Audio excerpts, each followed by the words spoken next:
Bonjour, je suis ravie d'être avec vous aujourd'hui pour ce jeudi de la filière où Alexandre Bello m'a convié à vous parler de Treat to Target dans le lupus pédiatrique. Je m'appelle Isabelle Melki, je suis rhumatologue pédiatre à Paris.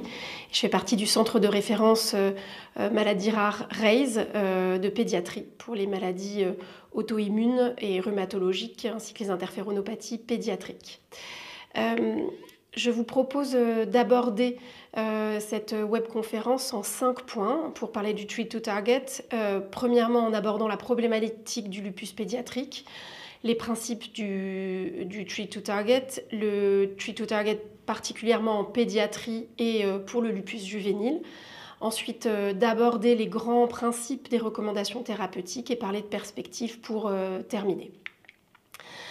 Le lupus pédiatrique est une maladie rare, auto-immune, chronique, qui touche l'enfant. Et une des principales problématiques est le fait que les séquelles peuvent survenir relativement tôt dans la vie. Cette maladie est systémique et donc peut toucher plusieurs organes. Et au-delà des atteintes cutanéo-articulaires, les patients vont être très exposés aux atteintes rénales et du système nerveux central qui peuvent gréver le pronostic de la maladie. Quand on parle de lupus pédiatrique et qu'on compare le lupus systémique juvénile au lupus systémique de l'adulte, les patients qui ont un lupus qui débute dans l'enfance vont avoir plus d'atteintes neuropsychiatriques et plus souvent des atteintes rénales qui peuvent gréver le pronostic de la maladie. Dès lors, c'est des patients qui vont présenter une mortalité plus importante, qui est multipliée par 5 fois par rapport à la mortalité chez l'adulte, et la qualité de vie va être plus impactée lorsqu'il y a un lupus à début pédiatrique. Tout ça à cause des séquelles d'organes, mais également à cause du retentissement scolaire, professionnel et dans la vie de tous les jours par différents signes cliniques, et notamment la fatigue et la douleur chronique.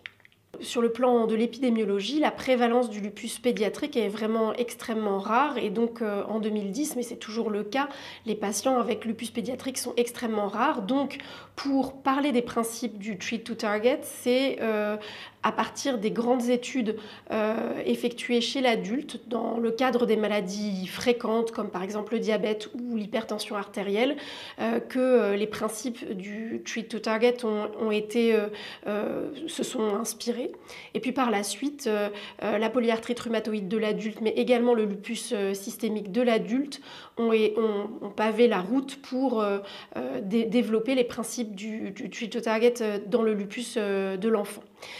Les grands principes, c'est qu'il faut définir une cible thérapeutique, savoir si on veut viser la rémission, qui est l'idéal dans chaque maladie chronique, et si on ne peut pas l'atteindre, envisager d'atteindre un état de faible activité de la maladie. À partir de la définition de cette cible thérapeutique, le patient va être suivi régulièrement et le traitement va être adapté, majoré, jusqu'à ce que cette cible préétablie définie soit atteinte. Tout ça pour obtenir une amélioration d'évolution de la maladie et prévenir ses séquelles. Ça, c'est les grandes bases du Treat to Target dans le lupus, mais également dans les autres pathologies. Et donc, cette première étape de savoir qu'est-ce qu'on fixe comme cible doit être établie bien entendu avec le patient lui-même et sa famille. Et il doit bien entendu s'inspirer de son état clinique, mais également des besoins personnels du patient. Donc ça doit être une stratégie personnalisée. Les adaptations thérapeutiques doivent être régulières en fonction des évaluations régulières que le patient va pouvoir effectuer auprès de son médecin référent. Et tout au long de ces réévaluations, il faudra peser le pour et le contre, le rapport bénéfice-risque du plan thérapeutique qui a été établi avec le patient lui-même et son entourage ainsi qu'une équipe multidisciplinaire et la réponse au traitement en discutant également des effets secondaires, par exemple des thérapeutiques, pour obtenir finalement l'objectif initialement établi avec le patient, avec une réévaluation permanente des cibles. Pour pouvoir effectuer le principe du treat to target en pédiatrie, mais également en médecine d'adulte, on a besoin d'outils de mesure. On a besoin de définitions bien claires pour savoir exactement quelle est la cible et savoir si on l'a atteinte. L'état de faible activité de la maladie a été établi par des travaux internationaux chez l'adulte. Donc il y a le LLDAS qui est l'état de faible activité de la maladie dans le lupus de l'adulte, et le CLLDAS, donc comme Children Onset LLDAS, est celui qui a été dérivé à partir de travaux en pédiatrie grâce à un effort international qui a été conduit au sein de la presse, de la Société de rhumatologie pédiatrique européenne notamment. Donc, pour atteindre cet état de faible activité, il faut premièrement avoir une activité de la maladie évaluée par le SLEDAI-2K, donc l'état clinique de la maladie, sans compter les paramètres biologiques, qui doit être inférieur ou égal à 4. Il ne doit également pas y avoir de nouveaux signes cliniques entre la dernière évaluation et le moment où on réévalue le patient. Enfin, la PGA, donc l'évaluation, le score établi par le médecin référent, doit être inférieur ou égal à 1 avec un maximum de 3. Donc 3, c'est une grande activité de la maladie, 0, c'est pas d'activité du tout. Et donc pour avoir un état de faible activité, cette évaluation par le médecin référent ou évaluateur doit être inférieure ou égal à 1. Ensuite, le dosage, ou en tout cas le taux de prédnisolone ou équivalent prédnisolone doit être inférieur à 0,15 mg par kilo et par jour, avec un maximum de 7,5 mg par jour de corticoïdes. Et ça, c'est une définition qui a été adaptée en fait en pédiatrie, puisque nos patients les plus jeunes ne peuvent pas avoir au maximum 7,5 mg par jour. C'est bien plus élevé que 0,15 mg par kilo et par jour.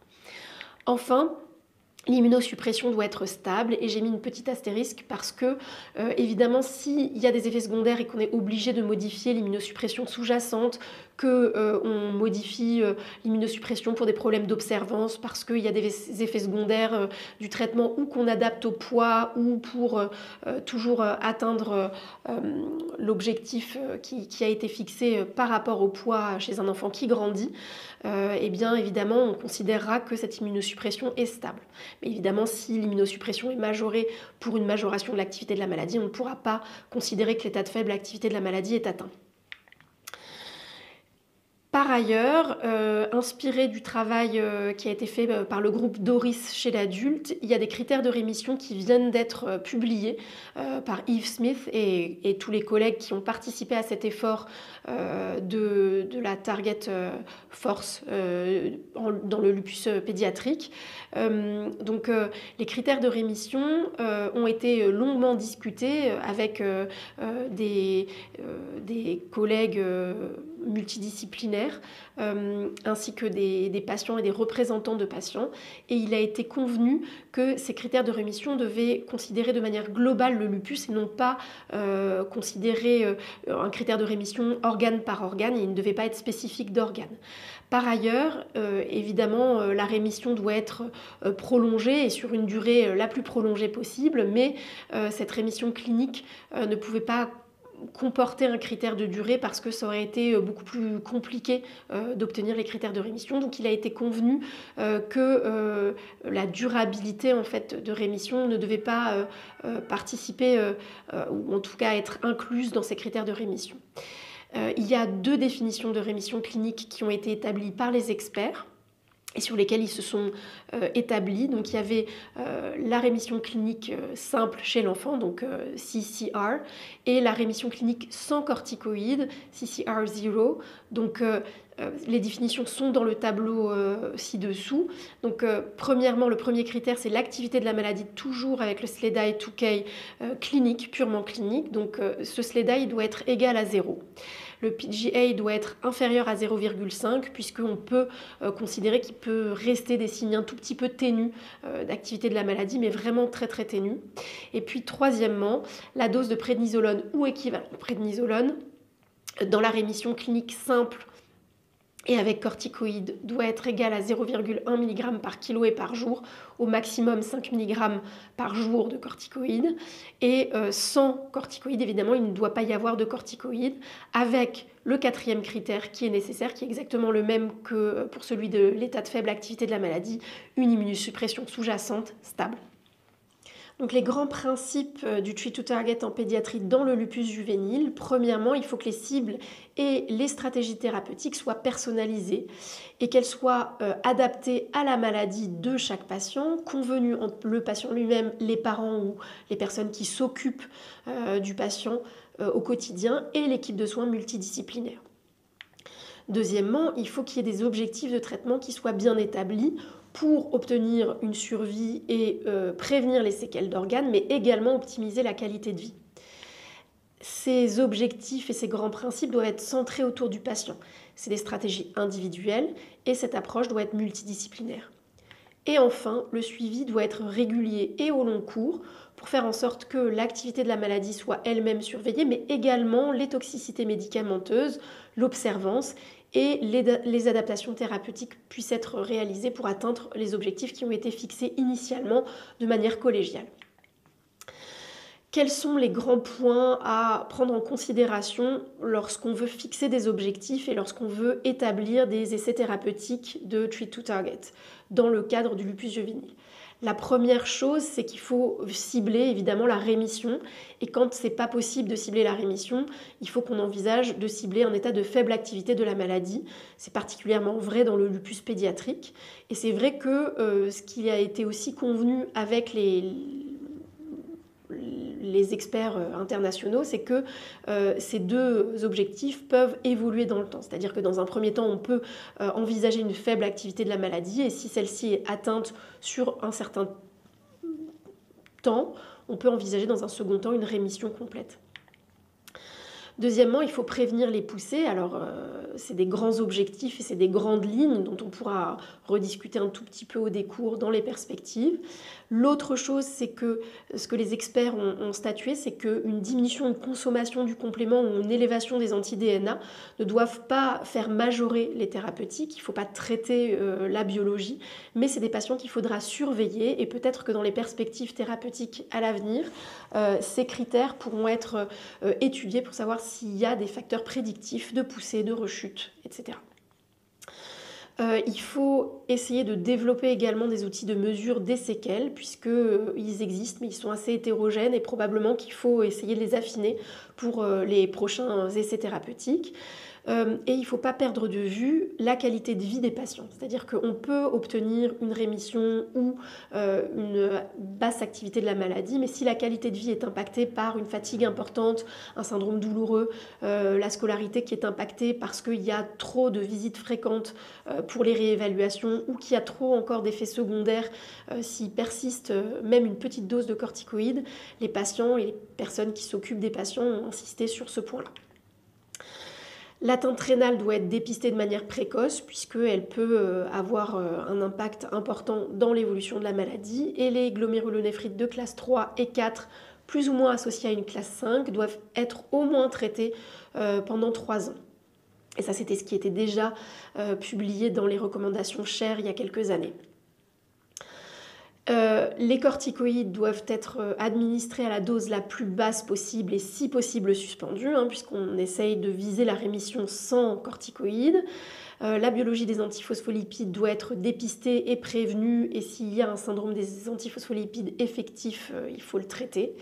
Et puis, tous les patients doivent être traités par hydroxychloroquine en dehors des contre-indications éventuelles. Et enfin, parmi les points à soulever ou en tout cas à surveiller, il faudra prévenir et contrôler les comorbidités avec éventuellement des outils de mesure spécifiques pour l'enfant puisque l'enfant va avoir un début précoce et avoir son lupus pendant plusieurs années et bien plus longtemps que les patients qui vont avoir un lupus qui survient à l'âge adulte. De la même manière, il faudra réévaluer fréquemment ces patients en fixant les cibles et en adaptant les outils de mesure en fonction des cibles qui sont fixées et maintenir ces cibles atteintes ou en tout cas que les objectifs soient atteints sur le long cours avec une surveillance appropriée, une fréquence qui soit adaptée en fonction de l'état du patient.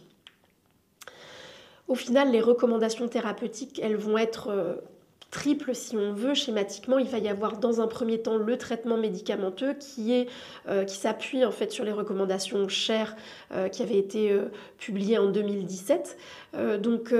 Tout patient doit être sous hydroxychloroquine avec une dose qui ne doit pas dépasser 6 mg par kilo et par jour pour éviter la toxicité. Et si on s'inspire des recommandations de l'adulte EULAR 2023, la dose cible est environ 5 mg par kilo et par jour. Bien entendu, c'est une cible et il faut rediscuter avec les patients l'observance, puisqu'on sait que chez l'enfant, chez l'adolescent, mais également chez l'adulte, il y a un nombre d'inobservances, et en particulier de l'hydroxychloroquine, qui est non négligeable. Et on peut s'aider éventuellement du dosage de l'hydroxychloroquine en le discutant évidemment avec les patients. Le deuxième principe, c'est de traiter les patients par des corticoïdes si nécessaire et en fonction de leurs symptômes, en gardant en tête que la dose minimale doit être visée, voire d'arrêter les corticoïdes, et en particulier chez l'enfant, puisque les effets secondaires et le retentissement peut être encore plus important que chez l'adulte, qui est déjà non négligeable selon les différentes études qui ont été rapportées. À partir du moment où le plaquenil et les corticoïdes ne sont pas suffisants pour contrôler la maladie, les immunosuppresseurs sont recommandés, le méthotrexate, l'azatioprine ou le mycophénolate mofétyl. Et dans les atteintes sévères, les recommandations sont d'utiliser le cyclophosphamide à des doses qui seront discutées en fonction des différentes atteintes et selon les séries publiées. Le belimumab, dans les dernières recommandations et selon les dernières études, peut être proposé lorsque il est impossible avec un traitement habituel, donc hydroxychloroquine, corticoïdes et immunosuppresseurs, de baisser la corticothérapie ou qu'on s'expose à des rechutes fréquentes chez les patients avec lupus pédiatrique. Enfin, le rituximab semble être une piste thérapeutique intéressante dans certaines atteintes et les deux propositions sont possibles, soit 375 mg par mètre carré par semaine à raison de 4 perfusions pour une déplétion B, ou l'équivalent serait de donner 2 perfusions à 14 jours d'intervalle à 750 mg par mètre carré. Il y a également des indications spécifiques en fonction des organes. Bien entendu, je ne vais pas rentrer dans tous les détails et je vous encourage à aller consulter le PNDS du lupus qui a été publié il y a très peu de temps et qui va comporter tous les détails nécessaires. Mais dans les grandes lignes, il y a des indications spécifiques qui peuvent en tout cas paver le Treat to Target et s'inspirer des recommandations Sher. Si une anémie hémolytique auto-immune est retrouvée dans le cadre d'un lupus avec une hémoglobine anormale, il est conseillé, recommandé en tout cas, d'adjoindre à la thérapeutique une immunosuppression, et des papiers récents proposent éventuellement l'utilisation du rituximab qui en rétrospective semble être intéressant en cas de résistance à l'immunosuppression et ou aux immunoglobulines intraveineuses.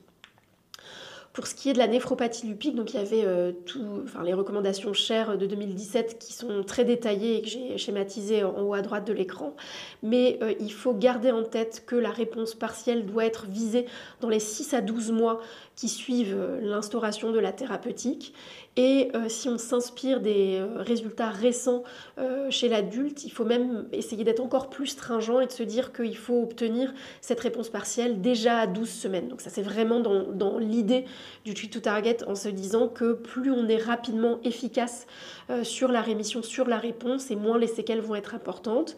Dans le cadre de la glomérulonéphrite de classe 3-4, il est encouragé, ou en tout cas conseillé, d'utiliser du mycophénolate mofétyl ou du cyclophosphamide. Le rituximab et les autres anti-CD20 peuvent être des thérapeutiques intéressantes. Et ce qui est sûr, c'est, comme je l'avais dit dans les diapos précédentes, c'est que le MMF et l'azatioprine, en tout cas le traitement de fond, devrait être conservé au minimum 3 ans dans ses formes rapidement progressives, en particulier en pédiatrie, puisque le retentissement rénal est non négligeable chez les patients pédiatriques. Et enfin, sur le plan neuropsychiatrique, il y a peu d'évidence-based médecine et probablement qu'il est nécessaire d'être encore plus dynamique à l'avenir sur ce sujet-là.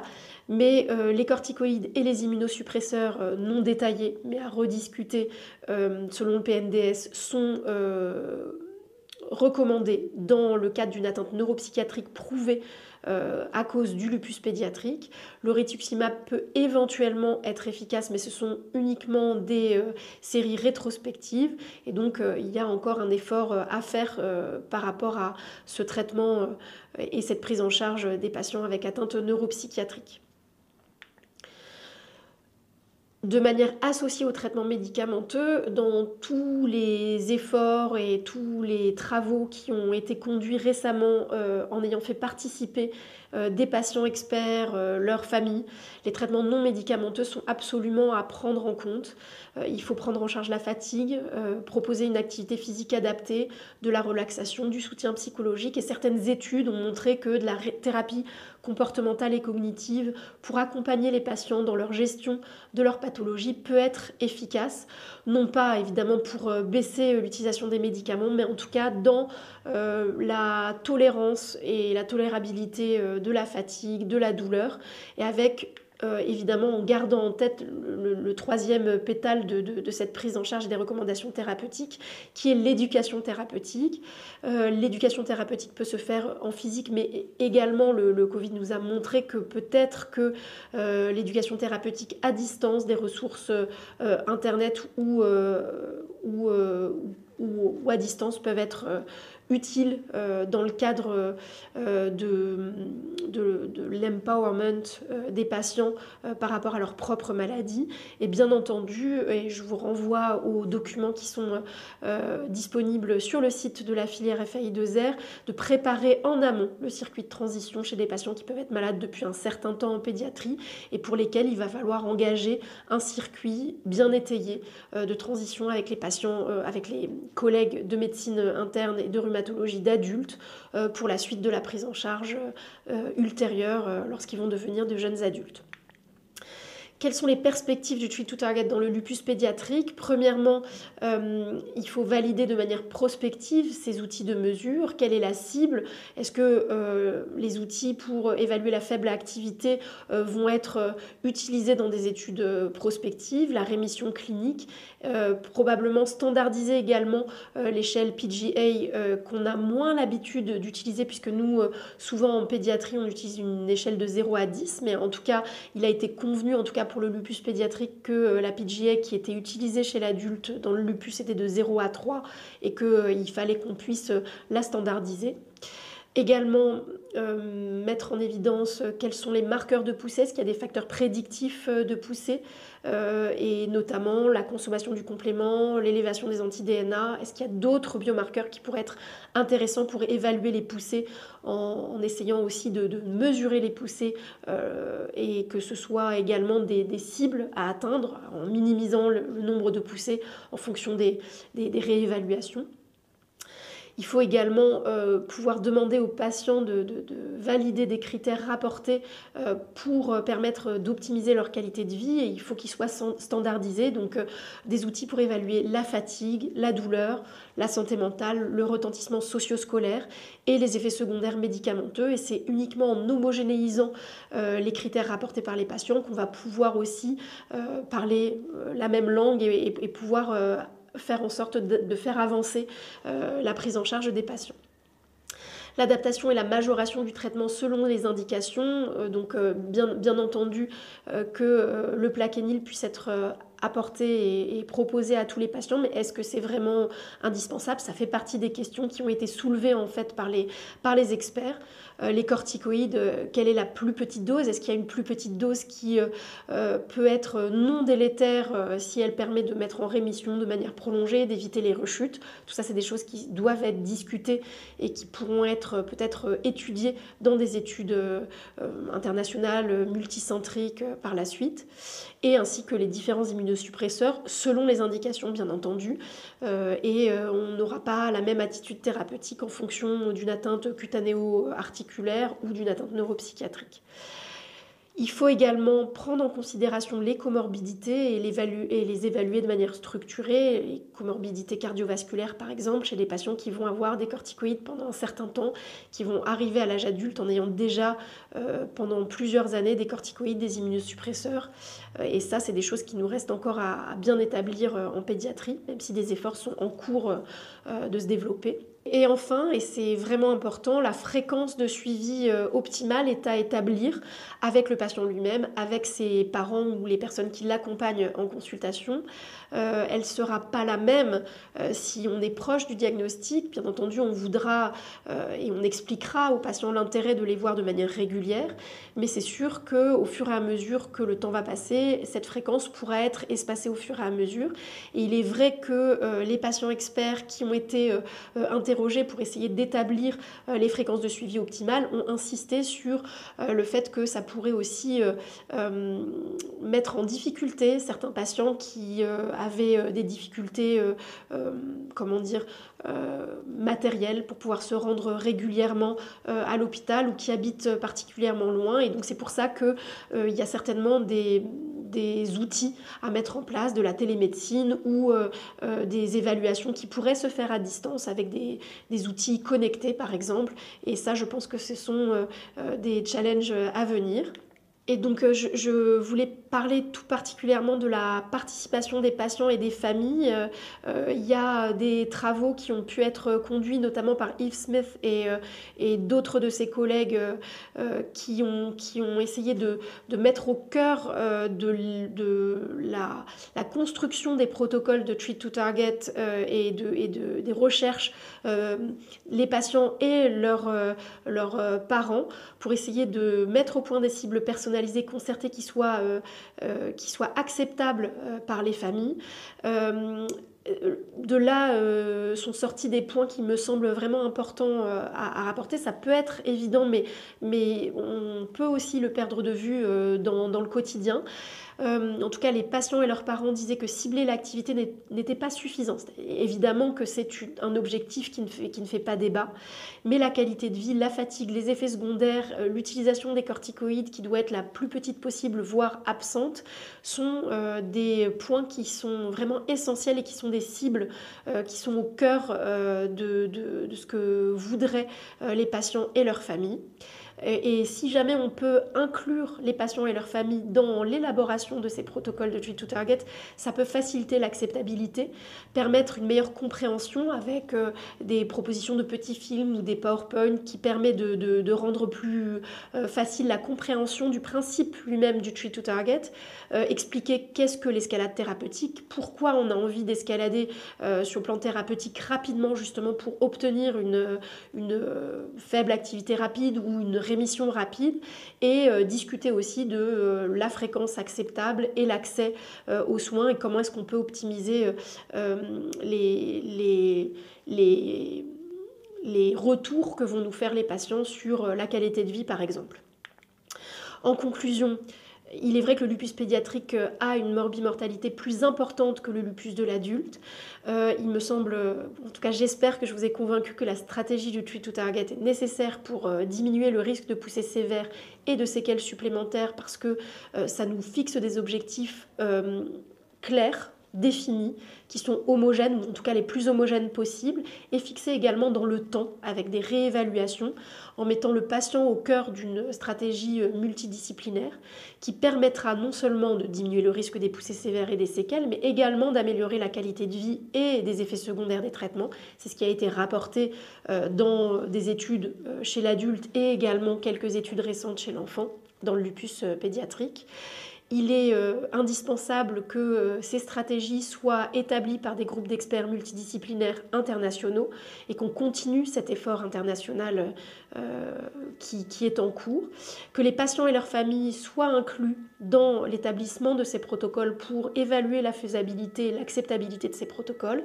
Je pense que des protocoles prospectifs internationaux sont à venir et je pense que c'est important qu'on puisse participer de manière collégiale dans cette maladie vraiment rare, beaucoup plus rare que chez l'adulte. Et j'espère que cette approche du Treat to Target dans le lupus pédiatrique pourra découler sur un impact en pratique clinique, mais également en recherche, avec un effet de cercle vertueux. Je vous remercie beaucoup pour votre attention.